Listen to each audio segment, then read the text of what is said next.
എല്ലാവർക്കും സുഖമാണെന്ന് വിശ്വസിക്കുന്നു. ഏറ്റവും പുതിയ പെൻഷൻ അറിയിപ്പുകളാണ് ഈ ഒരു വീഡിയോയിൽ നിങ്ങളുമായി പങ്കുവെക്കുന്നത്. വീഡിയോയുടെ വിശദാംശങ്ങളിലേക്ക് കടക്കുന്നതിന് മുമ്പ് കൂടുതൽ ആളുകളിലേക്ക് ഇൻഫർമേഷൻ എത്താൻ ഷെയർ ചെയ്യുക, ലൈക്ക് ചെയ്യുക, ഫേസ്ബുക്കിലൂടെ കാണുന്ന ആളുകൾ ഫോളോ ചെയ്യുക. വീഡിയോയുടെ വിശദമായ വിവരങ്ങളിലേക്ക് വരാം.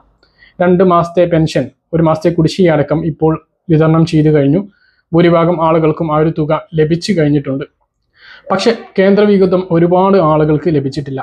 നമുക്ക് സുഗമമായിട്ട് എല്ലാ മാസവും 1600 ഒരു 2 വർഷം മുമ്പ് വരെ മുടങ്ങാതെ ലഭിച്ചിരുന്നതാണ്. കേന്ദ്രത്തിന്റെ പിടിവാശി കാരണം ഈ ഒരു നിലയിലേക്ക് എത്തിപ്പോയത്. സംസ്ഥാനത്ത് 62 ലക്ഷത്തോളം പെൻഷൻ ഗുണഭോക്താക്കളാണുള്ളത്. ആ ഒരു പെൻഷൻ ഗുണഭോക്താക്കളിൽ കേവലം 8 ലക്ഷത്തിന് താഴെ ആളുകൾക്ക് മാത്രമാണ് കേന്ദ്ര വിഹിതം ലഭിക്കുന്നത്. കേന്ദ്രം നൽകുന്ന ആ ഒരു തുക, അതായത് 300, 200, 500 എന്നിങ്ങനെ നാമമാത്രമായിട്ടുള്ള തുകയാണ് അവർക്ക് നൽകുന്നത്. ബാക്കിയുള്ള തുക സംസ്ഥാന സർക്കാരാണ് നൽകുന്നത്. അത് തന്നെ 1.5 വർഷത്തിലധികമായിട്ട് സംസ്ഥാനത്തിന് കേന്ദ്രം നൽകിയിട്ടില്ല.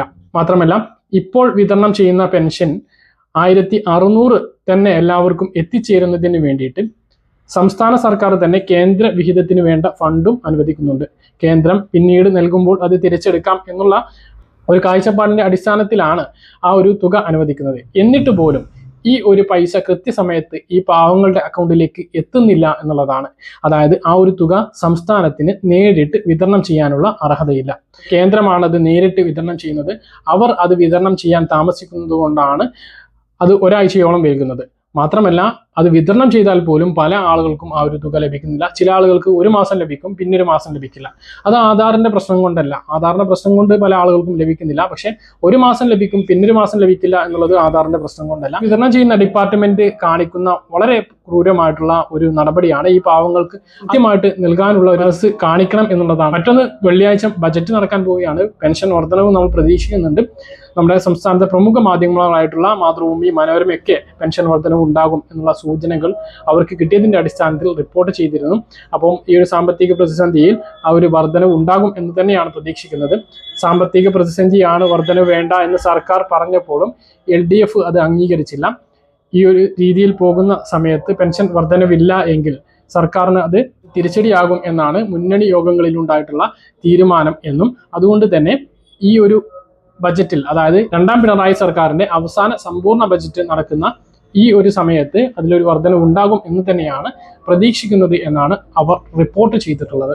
അപ്പോൾ അത് എന്താകും എന്ന് നമുക്ക് ബജറ്റ് വരെ കാത്തിരിക്കാം. ഇനി അടുത്തത് ഫെബ്രുവരി മാസത്തെ പെൻഷൻ എന്നുണ്ടാകും എന്നാണ് പല ആളുകളും ചോദിക്കുന്നത്. സാധാരണത്തെ പോലെ 20-ാം തീയതിക്ക് ശേഷമേ അതിന്റെ അറിയിപ്പ് വരികയുള്ളൂ. 25-ാം തീയതിയോട് കൂടിയിട്ട് പെൻഷൻ വിതരണം ഉണ്ടാകും എന്നുള്ളത് തന്നെയാണ് അറിയിക്കാനുള്ളത്.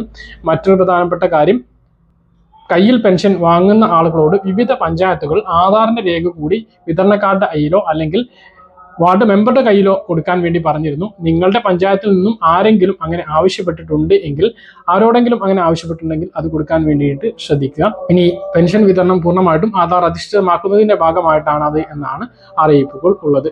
മറ്റൊന്ന്, വിവിധ കാരണങ്ങൾ നോക്കി അനർഹമായിട്ട് പെൻഷൻ കൈപ്പറ്റുന്നവരെ ഒഴിവാക്കുന്നതിന് വേണ്ടിയുള്ള പരിശോധനകൾ വരും ആഴ്ചകളിൽ ഉണ്ടാകും എന്നുള്ള റിപ്പോർട്ടുകളുണ്ട്. പഞ്ചായത്ത് തലങ്ങളിലുള്ള പരിശോധനയാണ് നടക്കുക.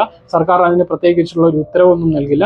വിവിധ പഞ്ചായത്തുകൾ അവരുടെ സ്വന്തം രീതിയിലുള്ള പരിശോധനകൾ നടത്തി അനർഹരെ ഒഴിവാക്കും എന്നുള്ളതാണ് വിവരം. പറഞ്ഞ കാര്യങ്ങൾ കൃത്യമായിട്ട് മനസ്സിലാണെന്ന് കരുതുന്നു.